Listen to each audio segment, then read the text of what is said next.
দর্শক, আমি এখন দাঁড়িয়ে আছি উত্তরার জমজম টাওয়ারের সামনে।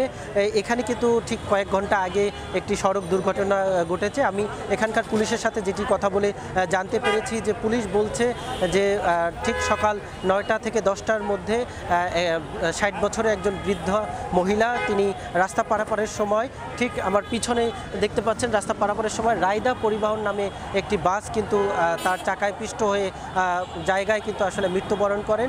তো সেখানে আসলে পুলিশ যেটি বলছেন যে তারা কিন্তু সিগন্যাল দিয়েছিলেন, তো সেই সিগন্যাল ওভারটেক করে যখন বাস চলে যাচ্ছিল তখন কিন্তু বাসের গতি বেশি থাকার কারণে তারা কিন্তু ব্রেক করতে পারেনি, যার ফলে তিনি সঙ্গে সঙ্গে কিন্তু স্পটে নিহত হয়েছেন। সেই মহিলার বাড়ি কিন্তু ময়মনসিংহে।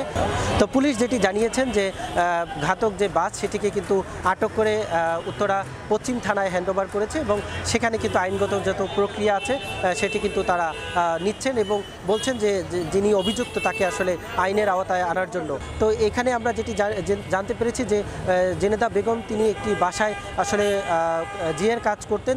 তিনি কাজ শেষ করে বাসায় ফেরার পথে কিন্তু এই দুর্ঘটনার শিকার হন। তার হাজব্যান্ড জানিয়েছেন যে তাদের গ্রামের বাড়ি ময়মনসিংহ জেলায়।